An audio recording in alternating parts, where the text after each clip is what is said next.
So understanding that internal driver when things get tough, I think that that's another key component to entrepreneurs succeeding is Cameron Law, the Executive Director of Social Venture Partners of Sacramento. The Executive Director for the Carlsen Center of Innovation and Entrepreneurship. Cameron is really at the nexus of the local startup community. The mission of his organization is to foster the development of entrepreneurial activities here locally in Sacramento and elsewhere around the country and the world. So do you think entrepreneurship can be taught? Yeah, it's a good question. I think there's elements that could be taught, and I think if you're kind of getting into the DNA component of it, I think there's part of that is like a risk profile. Speaking about Elon Musk, did you hear about like that interview he did, where he talked about AI and like how he thinks AI should be halted until there's more regulation? The rise of all this AI, I was like, ooh, this is kind of scary. Some people that are in this space say that, yeah, AI is going to wipe out everything and people are not going to have any jobs. So we need to come up with something like a universal basic income.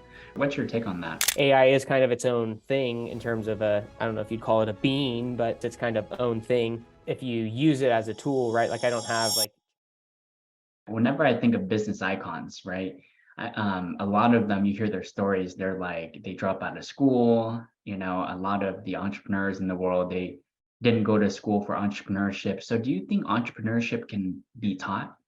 Or is it kind of like a special talent? Like you're kind of like born with it or you don't? Yeah, it's a good question. I think there's elements that could be taught. And I think there's like, I think what, if you're kind of getting into the DNA component of it, I think there's part of that is like a risk profile. So I think that that's a harder thing to teach is like someone's comfortability with taking risks and what that actually looks like. I think often we portray entrepreneurs to be these, Wild West people that are, making all these risky decisions. But I think entrepreneurs are actually quite calculated in the risk that they take. And so a lot of kind of the education that we would support a founder with is how to systematically de-risk the things around it. And so I think there's elements that could be taught, but ultimately, if you're trying to create a scalable startup where there's no proven business model around it, there's not anything to teach in terms of here's how it's been done before outside of here's kind of the process that you can do, but every business is going to be different. And so I think there's elements that certainly can be taught, but there are some intrinsic, I think, components. And I think the last thing I would hit on that is, I would look at probably entrepreneurs and, a key question to ask is like, why are you doing it? Is it to get rich or is it to create change or those types of things, right? Internal driver when things get tough. I think that that's another key component to entrepreneurs succeeding is really connecting to like, why am I doing this? And when the rubber meets the road, how am I going to get through the challenging times? Right. Yeah. I think having a vision, having a purpose, a strong why is so important in startup land because, it's going to be difficult. There's going to be, 90% of startups fail, right? So like, it's going to be difficult. So when those difficult times come, do you have a vision enough that's compelling you to continue to move forward and persevere? So I think that's huge. And yeah, what you mentioned about like personality and maybe background is so important, like DNA. Like I am reading this book called Buy Back Your Time. And one of the things he says is like, there's studies showing that entrepreneurs, many of them have a really hard background, when they're kids. And so they kind of, one of the personality profiles is like, are they able to deal with chaos? And if you're able to deal with chaos when you're younger, you're more likely to deal with chaos in the startup world. So I thought that was really interesting too, Yeah. No, I couldn't agree more. And I think that that's that core driver, like what pushes you at the end of the day. And you're mentioning vision. I think that that's a really key thing for a couple of things. One, for, the founder themselves, like where do they see themselves going? But without vision and articulating that vision to other people, no one can help you get to where you want to go. And I find a lot of times that founders are hesitant to share that vision, partly because that's like their baby, right? It was like, I see this thing and I want to go create it, but I don't want it to be, someone to say, oh, this isn't a good idea, or, I don't necessarily see what you're seeing. But really the only way you can get there is by articulating it and getting people to rally around that type of support. And that's how you get the co-founders, first customers, and all those types of things. Exactly. So, in a day-to-day, like you probably see, or in the past few years of you being at that center, you've probably seen many startups come, and if 90% of them fail, many of them go. So like, have you noticed maybe a kind of data point on why startups fail? Like So so many yeah, I startups fail. mean, yeah, it's a good question.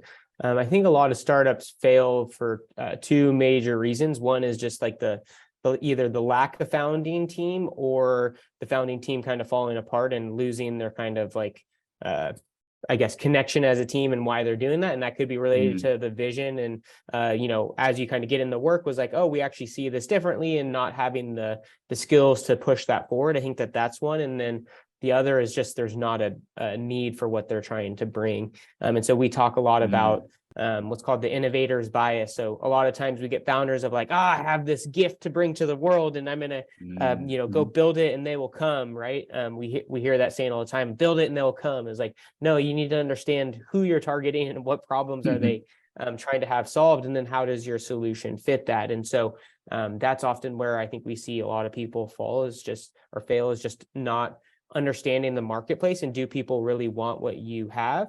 And that could be, maybe you're too early to market, and it's just currently that need isn't there in that same way. So that would be one of the things that comes to mind. Interesting. So how do you find that balance though? Because like, I just think of someone like Elon Musk, right? And he wants to get us to Mars. And I don't think there's a particular huge need. I mean, maybe there is, of people out there that want to go to Mars too. But like, how do you like balance like that vision of where you think you have something that everybody will want to come, versus going out there and like seeing if people need it? Yeah. So I think the balance, right, is like even probably an example of, Elon Musk trying to get people to go to Mars. And an example actually that he's done is when he started building Tesla, he, instead of going and building the whole car, right, he decided to buy a Lotus and then put in a battery powered engine in there and said, hey, would you buy this? And he did pre-sales even before building the car, right? And so he was able to demonstrate that there was a need to now then use those funds to develop it. And so, probably similar with Richard Branson and doing flights to like just the edge of space, right? Was like pre-selling those tickets demonstrates that people have a need, and then you can deliver on it, versus like, okay, I'm going to go build this whole airline, all these things that do that without then like getting any of the feedback from the marketplace. And so I think that's how I would ultimately kind of look at it. Going to Mars, I think there's a larger, space in terms of like, well, space, no pun intended, but was the people that like see the demise of kind of the Earth like ending, right, or whatever. And so it's like, okay, my need is like for future generations to get there, right? And so it's like, okay, I want to be the first on that list whenever that might be. So yeah, I think there's kind of the varying levels of what that looks like. But for me, I see everything from people, creating apps and software to I want to create a restaurant. And, it still is the basis of who are you targeting? Like, okay, you're building a Mexican restaurant. Well, what's the type of person that you see coming in? Is it going to be fast food? Is it going to be a sit down? Is it going to be a mix? Right. And so what's the core driver of why they would come to your space versus another? So. Yeah, that makes a lot of sense. There still has to be a need. And now that I think about it, I guess a need to go to Mars, and he mentioned this, is the likelihood of Earth basically blowing up into flames, whether it's hit by an asteroid or whether or not World War III and we nuke each other, like stuff like that, like having a secondary place to diversify our the basket, so to speak, so that way like we don't all die and civilization comes to an end, so. So speaking about Elon Musk, did you hear about like that interview he did, where he talked about AI and like how he thinks AI should be halted until there's more regulation? I didn't see that, but yeah, I can imagine it being an interesting conversation nonetheless. I mean, I think the growth of AI is, pretty next to none. I just had launched a podcast myself, and we were talking about, we Hmm. do this thing called like frivolous thoughts. And so I had just recently rewatched the Matrix series, and I was Oh, like, when the first time I saw it, I was really young, and whether this is good or not, I didn't really, I liked the action around it, but I didn't mhm, really like understand the like premise of what it was saying. And then right. like with the rise of all this AI, I was like, ooh, this is kind of scary, Mhm, looking at that. And so I think there is a good balance that needs to be, striked with, AI and some of the things around it. But, sometimes over regulation can, halter any of the innovation as well. So, mhm.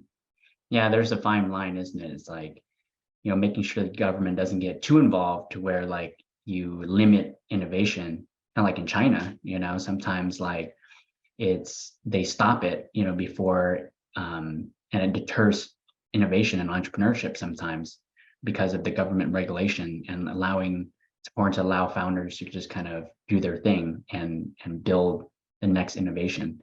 But then something, related to AI where like it is such a powerful tool that bad actors and not regulating it could lead to disaster. So yeah, I mean, what are you seeing any like innovations at your center around AI? so yeah, I'm trying to think of some of the ones that we've, I was, I think some of the ones recently have been related to kind of like, there were some around like, I think it was a healthcare, to be able to recognize patterns and things like that. But yeah, there's definitely like a growing, I haven't seen like any like real startups taking off, but there's definitely an active conversation and exploring that space to see how it can be utilized.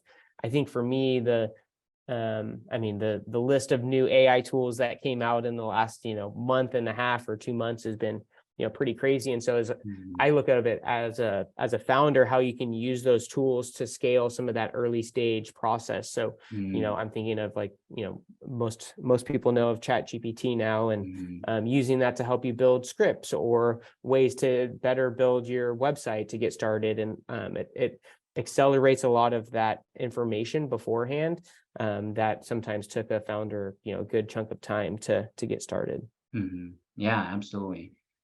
Yeah, I've been playing around with ChatGPT too, and I'm actually doing a class next month about 9 mind-blowing AI tools that people could use that are new. So I'll be sharing that next month. And yeah, I've been really playing a lot around like these new AI tools, and it blows my mind about how much time it saves and what it's That's capable crazy. of doing. I mean, what are your, like you hear about these, I would say two camps. There's a camp of like AI is not going to replace, I mean, it's going to replace jobs, but as human beings, we always figure out a way to create more jobs, right? Kind of like Right.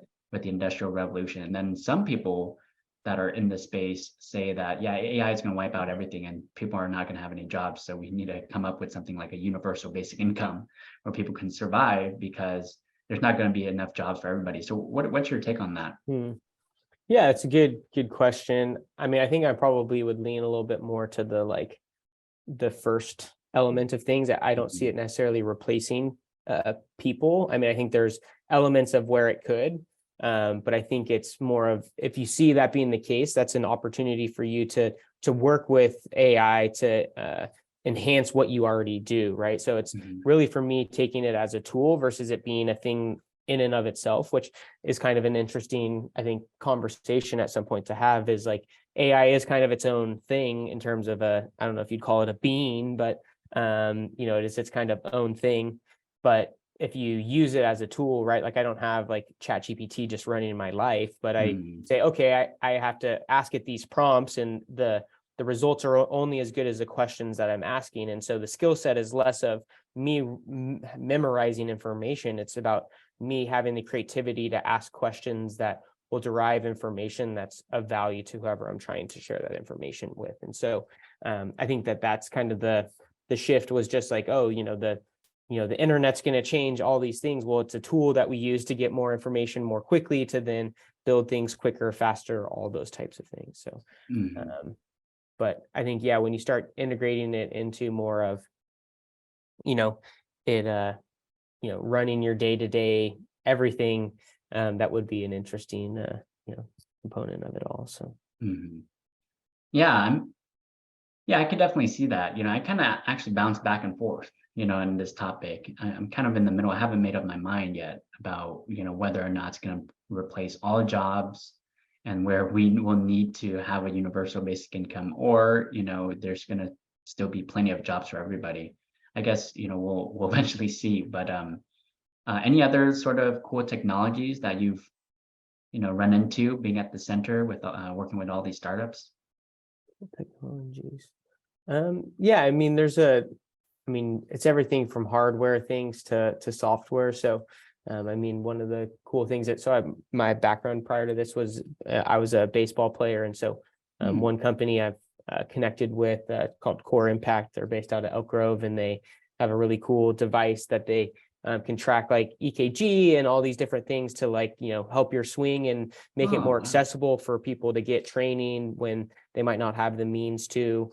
So there's things like that too. We just had a pitch competition that we led with the Western Placer Waste Management Authority on kind of the circular economy, and one of the winning team, they are a company called AgGen, and they use black soldier flies to decompose waste and basically food waste much more quickly. It's like 300% faster, and then they sell the soldier flies in the market to like pet stores that people use for reptiles. And so it's like there's so many different things that are out there trying to solve problems. And so the list could certainly go on, but those are I think just top two that came more recently that I've engaged with. So Wow, that's really neat.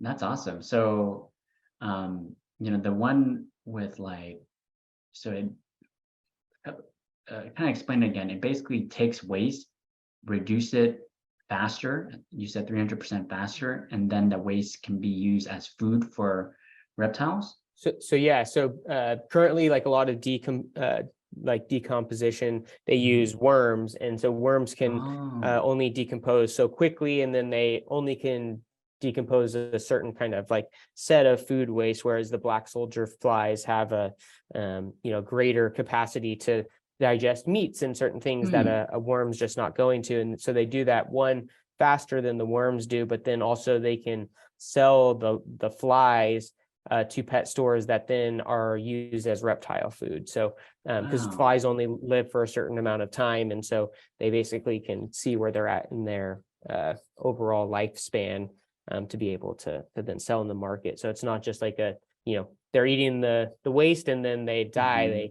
They have another purpose. So wow, that is really neat. That is awesome. Yeah, it blows my mind about the ideas that people come up with. And that's why I love being in the startup space. It's seeing what people are, ideas that people are bringing to life that's really making an impact in people. So I know that, you're involved in the social impact space, right? Can you talk a little bit about like your time? I think it was social, is it impact partners or something like that? Yeah, social venture partners. Venture partners, yeah. Tell me about that. Yeah, so prior to joining the Carlsen Center, I was leading a nonprofit called Social Venture Partners, where basically we took a venture capital approach to philanthropy, where I would bring on individual and corporate donors, and then we would, with those larger size, we were able to pool those funds and provide larger size grants to educational nonprofits, and then help them scale both through the capital, but also through kind of what we called skills-based volunteerism. So most of our partners that contributed to this fund were entrepreneurs themselves. So they had that kind of experience that could help these executive directors or teams start to kind of grow and scale their businesses. And so one of the great programs that we ran was called Fast Pitch, where we'd bring in 20 nonprofits with the purpose to help them hone their 3-minute pitch. And so we would take them through a series of workshops and kind of pitch sessions. And we would always finish with a pitch competition called Fast Pitch. And when I was there, we would do it at Golden One Center, but we'd have over like 1,000 people there and raised close to $200,000 for those nonprofits at the event. But the core part of that program was to give them the tools to be able to speak about the impact that they make. And so kind of to earlier in our conversation was, as a mission-driven organization, being able to articulate your vision is key, but also being able to demonstrate this dollar that you're donating or kind of investing into this impact, like what's going to happen from that. And so helping them kind of go through that process to hone that messaging was a lot of our work. And we really focused on the education space. So kind of similar to venture capital firm, you kind of set your thesis. And so our thesis was much more around like educational nonprofits, and particularly through education being a key to creating educational attainment, and then having a opportunity to make above living wage job opportunity. Wow, that is really neat. So I'm just thinking, how does a company measure impact? If you if there's a company that comes your way and they're like, I want to do good, I want to make an impact, how do companies measure that? Yeah, so I think it often depends on like what is there, like what are they trying to do. So if you're trying to increase graduation rates, well, it's pretty clear on how are you hitting that metric of increasing graduation rates, or and that's one way. If it's you're trying to tackle our unhoused issue, are you getting people off the street and getting them into permanent housing, or those types of things? And then what's the is that actually sticking, right? So it's not just like, okay, we place people in kind of this housing, but are they staying there and then starting to get jobs and all of those types of things? And so those are some of the metrics that you can look at in terms of kind of like, say for ourselves and like measuring, supporting founders. It could be, are they continuing on to raise capital? Are they getting to revenue numbers? Did they, do they feel more confident as founders, those types of things. And so it kind of depends on, I think, the particular type of organization at hand. But yeah, that's great. Yeah, I don't know if you know, but so like my company, Phong Media, one of my mission, for this company is to eventually start an accelerator for nonprofits. So I used to work at a startup accelerator and worked there for about a year. And I learned so much working with 10 different startup companies, helping them basically scale through sales, marketing, venture capital. And so I'm like, what if we can create something like that, but instead of for startups, we create it for people that have an idea for nonprofits, and accelerate that.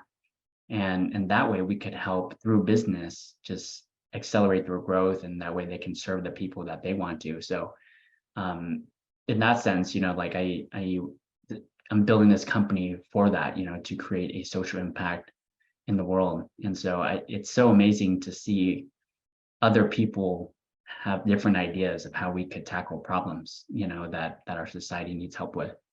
Totally. I would definitely recommend connecting with Social Venture Partners. They have a new interim executive director, Brad Squires. He's been a tech founder before and had an exit. So he would be really, really good to connect with. And one of the things as you were sharing that was not a ton of people know Sacramento has the second most nonprofits per capita outside of Washington, D.C. And so Wow, there's a really? big kind of social impact component here. And there's a good thing of that is that, okay, we're, maybe bent towards trying to solve problems in a social impact way, but it's also a very competitive market if you're trying to raise funds, or if your business model is based on philanthropy.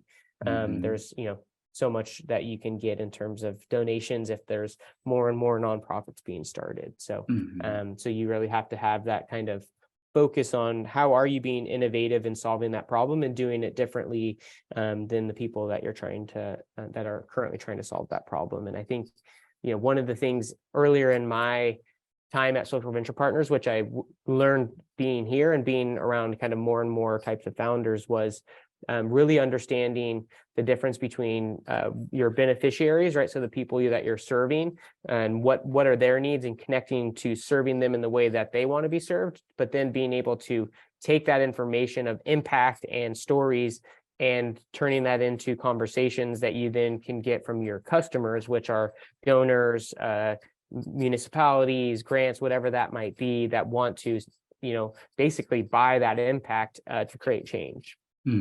Yeah, absolutely.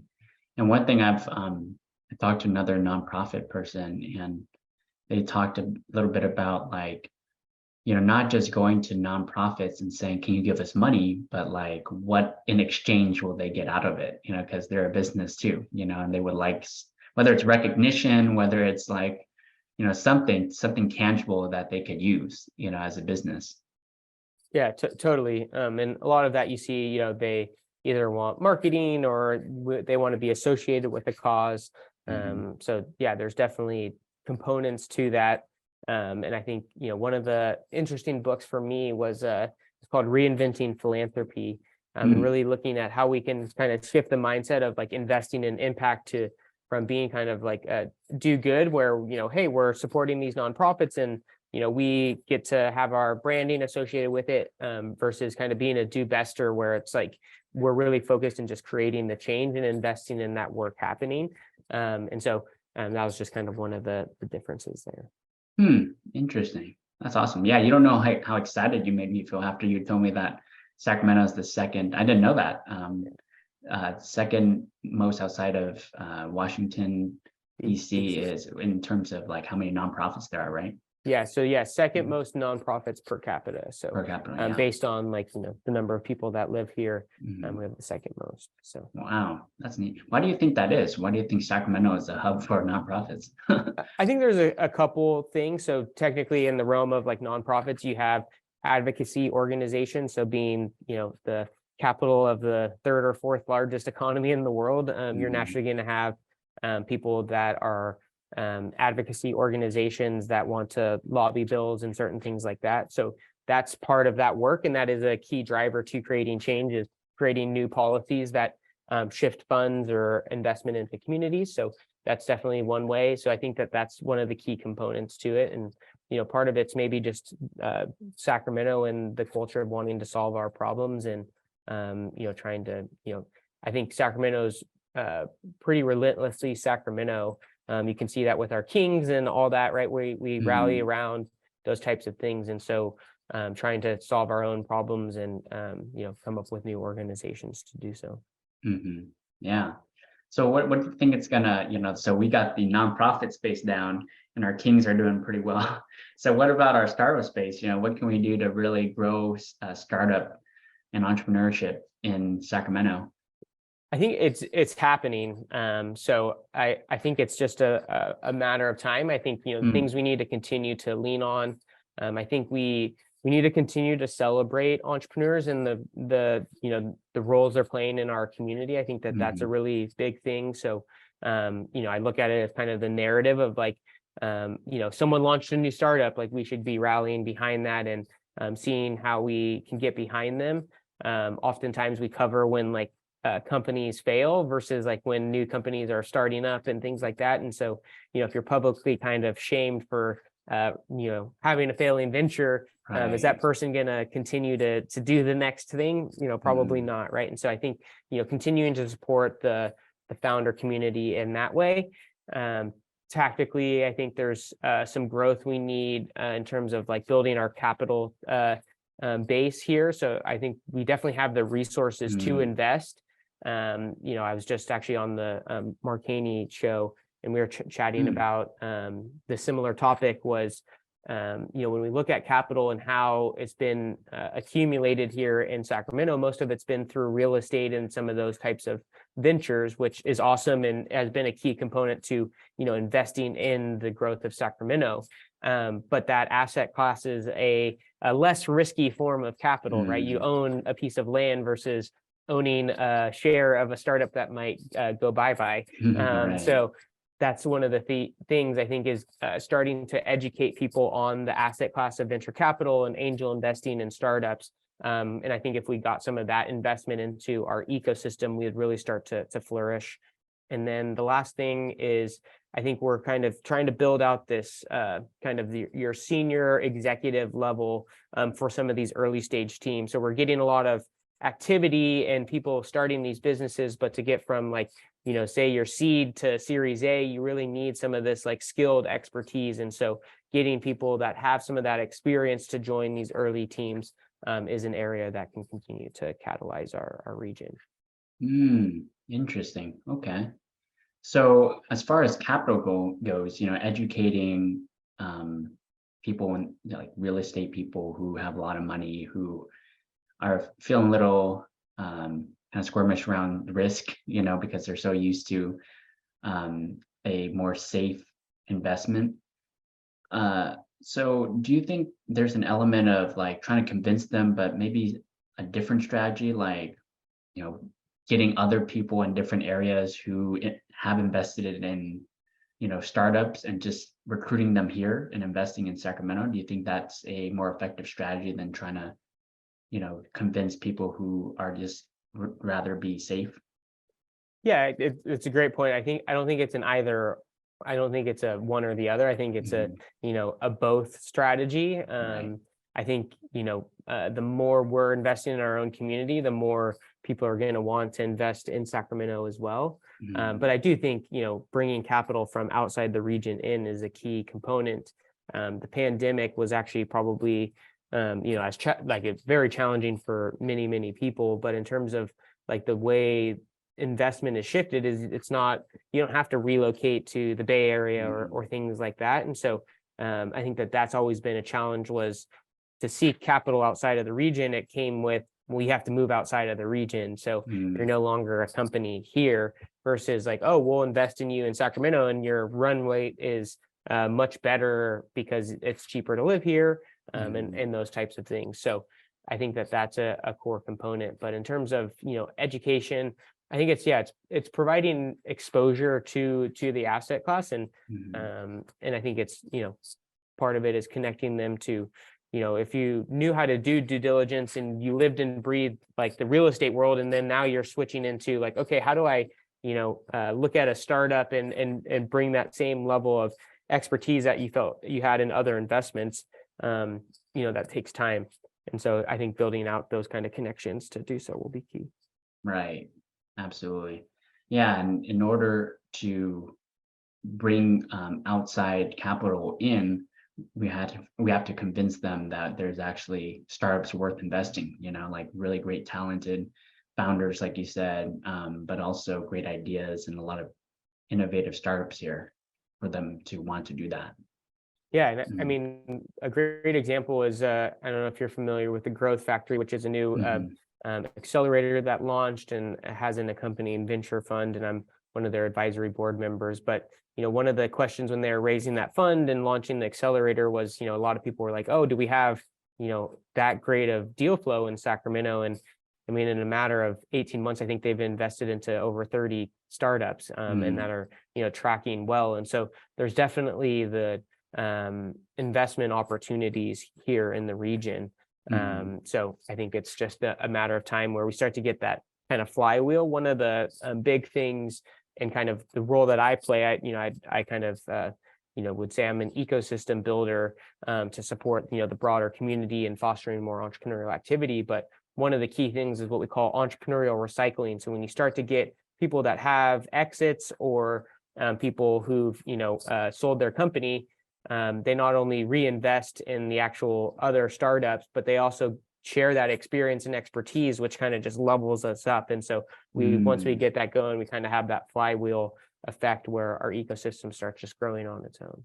Right. Yeah. It's like having mentors, who've done it before and can give you advice on what they did to increase the chance of success, and then you add that with money, their money. I mean, it's a winning formula. So yeah, that's awesome. So earlier you mentioned when I asked you about 90% of startups fail, and then you shared two reasons. One of them was not having the right team, or maybe the team just kind of breaks apart. So how do people know whether or not they should either have a team or what to look for in other team members, other partners? I think always, if you can have a team, obviously you want to have the right people. I think it's is it Jim Collins?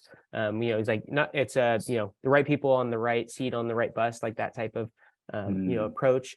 That certainly takes time, but when you look at early stage investments, I mean, that's one of the biggest criteria they look at is who's on the team and why are all these people working together. And that's usually, do they have a committed vision and passion to realize this project or this startup, but then also, do they complement one another in terms of their skill set, right? So often you get oh, we want to build a technology solution, but we're all business people. So it's like, well, who's going to build the thing? Or you have the very technical person who has already built out the app and all the things, but has no clue who wants it or why they want it or who their customer is, right? And so when you start to build those two types of personalities and bring them together, that's a really key starting point for any of that team building. Some of the things that we work with early stage founders is helping them do founders agreements. So asking them questions of what does success look like for you?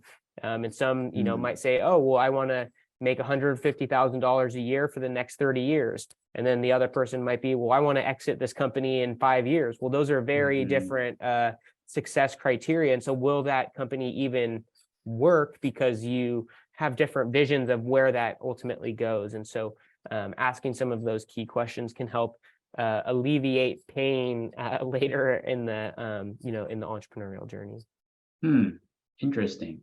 So is that really what you found to really break founders apart, is not having the right partnership where someone has a different vision for the company, someone wants to make 150K for X number of years, and the other person wants to exit, and then not having the right personality type in between the two? Or have you seen anything else that could potentially break up partnerships? Yeah, I mean, I think there's just a myriad of things that can come about. It could be, someone making a poor decision and, people not supporting each other on it. It could be, they don't have the expertise and they're not willing to bring other people on to help in that way. I mean, there's just, a variety of challenges that I think can come into it. And I think at the end of the day, it's people we're talking about, right? And I think often we associate startups to be its own thing. In a way, a corporation or an entity has its own structure and life to it. But at the end of the day, it's people that are running it. And so there's just issues that arise, right? And so how does the team manage that conflict? Do they have open communication and dialogue? Do they actually discuss those things, or are there blow-ups, or especially when you start to raise capital and you have board of directors that are coming in and saying you need to do these things, and so does the team have the capacity to continue to push forward? Yeah, really, it's almost like a second marriage, a marriage in business, where there's a vow, a commitment in the beginning, and hashing all those things out, like a vision for the partnership.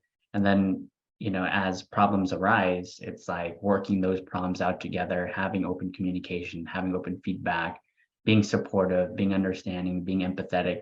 So yeah, it really is a second marriage, but in business, Totally. 100%. Yeah. I mean, you're committing to, a long time together. If the exit's going to be 7 years, that's longer than a good number of marriages for sure. So, that's a significant commitment that people would be making to one another for sure. Yeah. So, I mean, there's, with social media, I think it's really neat that people with entrepreneurial tendencies, people that just kind of have in their DNA, can learn from people so accessibly. You have the gurus out there, all the business icons out there. People can go to YouTube and listen to these, the people that are successful business icons. Is there anybody that you just kind of admire in the business space, and just show them some love here? Yeah, good question. I think the people I often follow and would praise for their work, I think there's kind of three groups. So the first one is Ash Moria and Lean Stack. He has two books called Running Lean and Scaling Lean. And we've really adopted a lot of the methodologies and tools that he's come up with. So one being the Lean Canvas. But one of the key things he pushes forward is it's as a founder, especially at the early stages, and I'd say throughout the life of your company, is maintaining this love of the problem and not the solution that you're creating. And really what that is all about is setting the mindset that it's about solving the needs of your customer. You still want to build the solution and all those things, but If you just focus on building the solution and not tying it to actual needs, there's not going to be any market viability there. And so that's one of the key elements. In terms of another person would be David Bland, who's actually in Roseville, and he's an author of a book called Testing Business Ideas. And it helps entrepreneurs systematically test their riskiest assumptions. So almost takes like the scientific approach to say, if you're launching your business, as you're starting, one of the riskiest things is, do you know that your customers actually want this? Or do they use these channels to find the information? And so it's a really great resource. And then I think, one other person who I just launched a podcast with, his name's Josh David Miller. The podcast is called Zero to Traction, but he's definitely someone who has a deep expertise in kind of getting to traction, and really brings on this kind of support for founders in that space. So. That's awesome. Yeah, that seems like a lot of great resources for entrepreneurs, and we could link that in the show notes for people to be able to access. So is there something recently that you've learned, that you changed your mind about? Maybe you had a worldview that was a certain way, and then after, learning or hearing someone talk, you're like, I never thought of it that way. And then it changed. The worldview shift. I don't know that I've had any aha moment shifts here recently. I think the thought that came to mind was a podcast for more work than I was expecting. So kudos to you and continuing to produce. That was one aha moment, was seeing the work behind the scenes to get there. So that was one. But I think it's just the everyone has their own entrepreneurial journey. And I think for me, that's just continuing to learn from founders, every day of, everyone has a different background into how they're trying to solve the problems and those types of things. So I think that just always keeps me learning. I don't know that it's an aha moment. I'm pretty open to hearing new opinions and thoughts, and I think I naturally kind of absorb those. So. Yeah, isn't it funny how I'm guilty of this too, is how humans in general, we kind of underestimate, how hard something's going to be. We watch sports sometimes, I'm a baseball fan too, and it's why didn't you hit that ball? Or or how did you miss that? Or why did you hit at that? It's obvious. We underestimate the hard work it takes. Yeah, it's the as one of my favorite authors, Simon Sinek, says, it's kind of like the iceberg, right? You see only the tip, but you don't see all the the work and stuff that went into realizing that part of the iceberg. And so it definitely seems easier than when you oh wait, it took all these things to get to that point. So and for some it's easier and some not so. Yeah, that's awesome. Yeah, I love Simon Sinek. He's given so many talks at this point, and I love his style, his communication style, and the way he communicates things, and his thought leadership. Any particular books or things that really stood out for you from him? The book Start With Why, that changed my life for sure. So I read that when I was in Australia, and just really kind of connected me to grounding of why do I do certain things. And that's one of my big things in working with students, as I talk about leadership, is helping people understand their purpose and their values. So I love that book. I also like the Leaders Eat Last. Yeah. If you've Love read that one. So, one of the big takeaways for that was, as I shared when I kind of introduced myself, one of my values is service. And he talks a lot about how when you serve other people, you release oxytocin, right? So you actually your brain gets a high off of doing that. And so it's partly, yes, you want to go serve other people and do that work, but it also is self-serving, as it makes you feel better and feel good. So, so I think that's always been, that was a key learning for me, was when I am not sometimes in line with that value set. Partly is there's a a misalignment of my connection, but it's also my brain saying like, hey, you're not doing the things that you need to be doing. So I thought that was a key takeaway. And then yeah, I don't remember the author, but I read this book recently called Move Fast, Break Shit, Burn Out. And it's a pretty good book about finding kind of your constellation of what they call catalyzers. So the people around you that are trying to create change and an impact. And oftentimes we run in this place where we feel like we're getting stuck and pushing a rock uphill, but continuing to connect with people that are similar in that space, and having those conversations to say, this is where I'm at. Because I think often we don't share those things. And I, definitely in terms of like empathizing with founders, it's a, isolating journey. And so the more you share that with people and seek those supports, there's people out there to support you. And it's just kind of a matter of asking and seeking that support. Yeah, you hit the nail on the head. Oftentimes, especially like in a place like startup land, it's especially if you come from a place where your family is an entrepreneurial and everybody's kind of working a 9 to 5.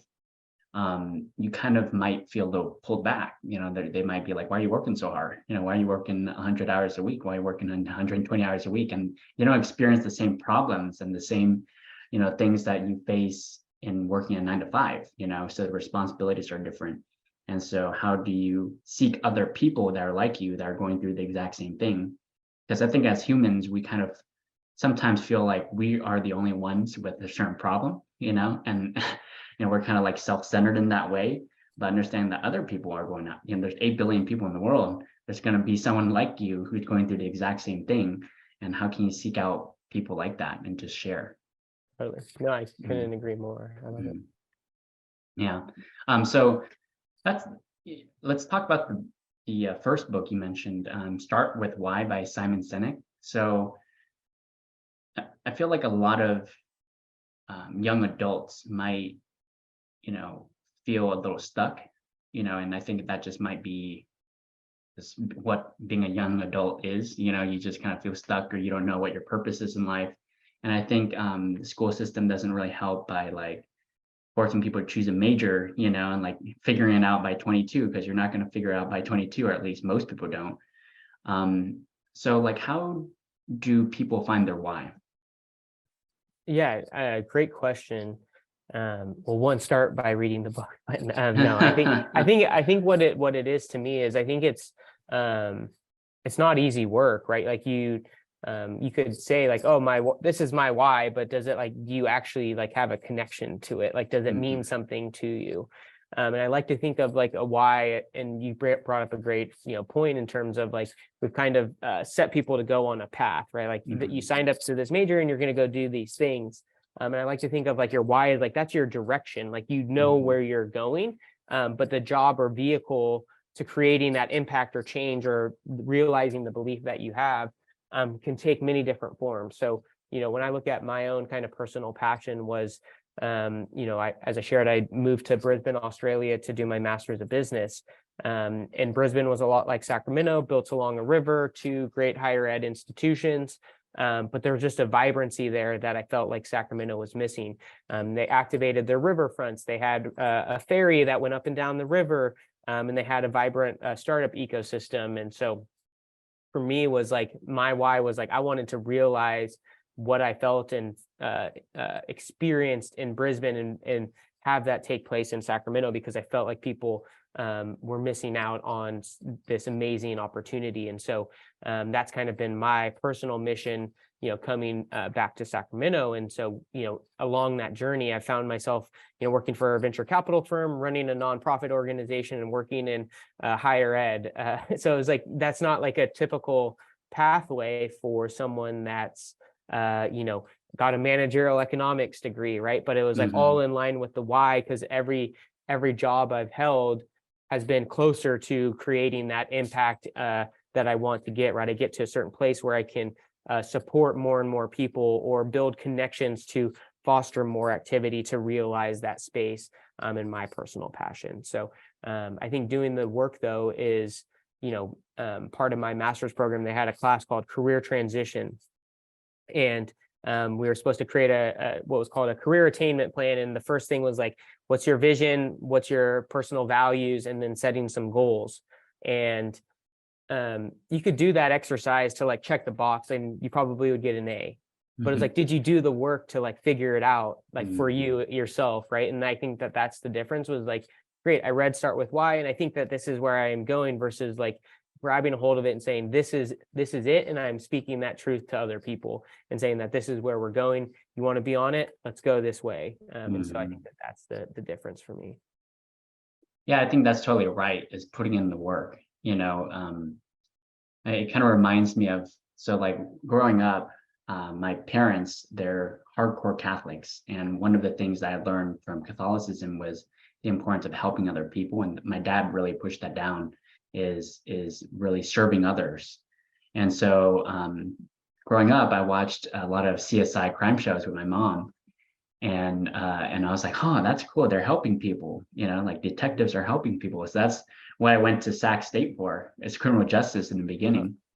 And then after taking a few classes, I'm like, this is not for me. You know, like a lot of the people sometimes that they put in jail are people that came from really bad backgrounds, you know, like let's focus on the root cause. It's helping them when they're younger, or, you know, fixing their background. So then I went, changed my major to social work, you know, and then after doing a few social work classes, I ran into another problem. It's like, you're telling me I have to enforce the law if I don't agree with, you know, maybe a policy that someone else created that might not be best for the family, you know? And so I didn't like that I was in control of being able to make that impact sometimes. And same thing with law enforcement. It's like sometimes you have to you have to enforce the law even if you don't agree with it, right? And so, and then I bumped into a business opportunity, like an entrepreneur internship, where a company called College Works Painting, and they invest a few $1,000s to students. I did College Works Painting too. Oh, you did? Yeah. Oh, no way. That's awesome. Yeah, so I did that for 3 years. You know, I learned how to generate leads, going door to door, selling, you know, hiring a team of painters, you know, managing the project. So, and then I realized, wow, I can make an impact through business. You know, what if I use business for good and be able to make that social impact? And one thing I learned is that money rules the world, you know, and so how can you use that money to really make that impact? So, and so I could creatively express myself through business, and I create my own rules, and I can still make an impact. So it was the perfect thing for me, you know. But it was a journey. It was putting in the work of like doing internships, doing, you know, volunteering, you know, like you start to figure out what you like and what you don't like. And so if you don't figure out in the beginning, that's totally fine. It's a process, you know? Yeah. And I think, I mean, one of the, you know, simple tools, and it's used in startups or, you know, design thinking all the time, is like the 5 whys. Like, okay, you want to be at this position, like why? And then keep getting down, like, why does that matter? And I think that there's simple things like those exercises, but you have to like genuinely sit down and think about them.